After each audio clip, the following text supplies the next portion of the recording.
and I'll discuss that with you. The main thing that I'm looking for, though, is answers on why certain things happened, why they went so far, and also get your statements. Okay. Relationships and breakups are all part of life, but what if one of them feels everything in extremes and does something they can't take back? Nothing in excess is good for anyone, especially if we talk about an unhealthy obsession in a relationship. On June 4th, 2008, JODI Arias killed her ex-boyfriend Travis Alexander shortly after they engaged in sexual activity. His body was discovered days later with 27 stab wounds and a gunshot to the head. When Travis first met JODI, he thought he'd found the love of his life. Instead, he had met his killer. Less than 2 years later, JODI stabbed him at least 24 times in the shower and shot him in the head. Ma'am, were you crying when you were shooting him? I don't remember. Were you crying when you were stabbing him? I don't remember. How about when you cut his throat? Were you crying then? I don't know.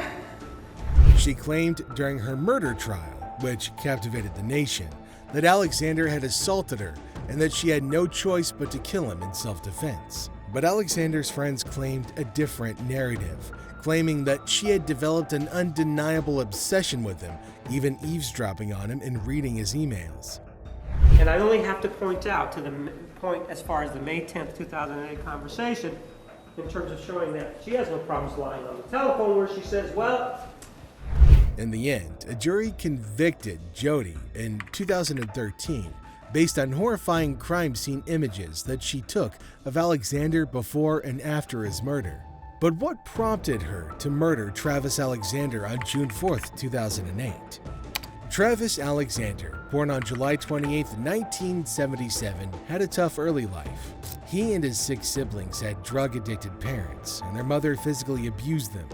When Alexander was 10, he and his siblings moved to live with their grandmother.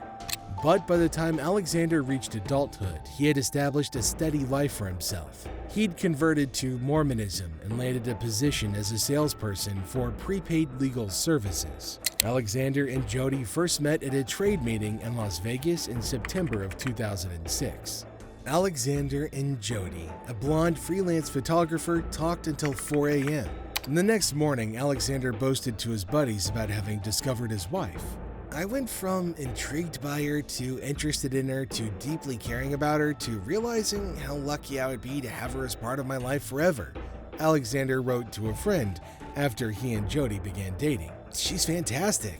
It's not difficult to understand that whoever scores JODI, whether it's me or someone else, is gonna win the wife lottery. Travis Alexander and JODI Arias began a long-distance romance after meeting during a conference trip to Las Vegas in September 2006, per ABC News. By February 2007, they were pretty much inseparable, but not everyone was on board with the relationship. Though JODI lived in Palm Desert, California, and Alexander in Mesa, Arizona, the relationship appeared to be strong at first. The pair traveled through the Southwest together, and JODI converted to Mormonism after only a few months of dating Alexander.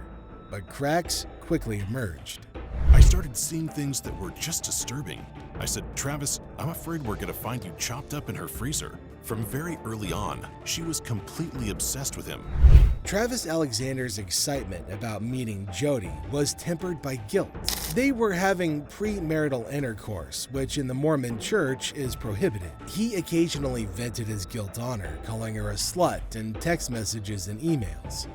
Allegedly started to cause problems for Alexander, as premarital sex is strictly prohibited in the Mormon religion. As a result, Alexander reportedly experienced guilt over the relationship and decided to break up with Arias. Furthermore, many of Alexander's friends came to believe that she had an unhealthy infatuation with him. She listened in on his conversations, investigated his emails and social media accounts, and even sent messages between Alexander and other women to herself. I started seeing things that were really scary. I said, Travis, I'm scared we'll discover you chopped up in the freezer. Sky Hughes, one of Alexander's buddies, elaborated. From really early on, she was completely obsessed with him. This intensified her obsession with Alexander, As he began seeing other women, Alexander informed friends that she slashed his tires, hacked into his Facebook, and tormented women whom he dated. She would even sometimes sneak into his house. Their connection had grown increasingly toxic. Texts and emails between the two, dated May 2018, indicated that Alexander and Jodi had a heated argument, with Alexander labeling Jodi a sociopath. Alexander even warned his friends, "Don't be surprised if you find me dead one day." But that's exactly what Travis Alexander's friends did discover in the end. The 30-year-old had been shot in the head, stabbed 27 times, and his throat slit. The investigators also discovered long brown hairs, a digital camera in the washing machine, and a bloody handprint on the wall. These injuries, these insults that you see, arose from some kind of impact that happened with this gentleman's legs. Now, how do blunt force injuries come about? Well, you can be struck by something can drop on you. But in this particular case, I'm thinking that because these are atypical on the tops of the feet, he was stomped on. As authorities began to investigate Alexander's murder, his friends pushed him to look into Jodi. She was a stalker, someone added. She was an ex-girlfriend and she wouldn't leave Travis alone. Jodi first denied being in Alexander's house. People said she even told detectives that she hadn't seen Alexander in 2 months. But detectives were able to retrieve shots from the waterlogged camera they discovered, and the images told a completely different narrative. Jodi was found guilty of first-degree murder and the murder of Travis Alexander. Investigators found time-stamped photos from June 4th showing Alexander and Jodi in bed together. Jodi claimed that they had sex and took photos of him in the shower. However, investigators charged her with first-degree murder.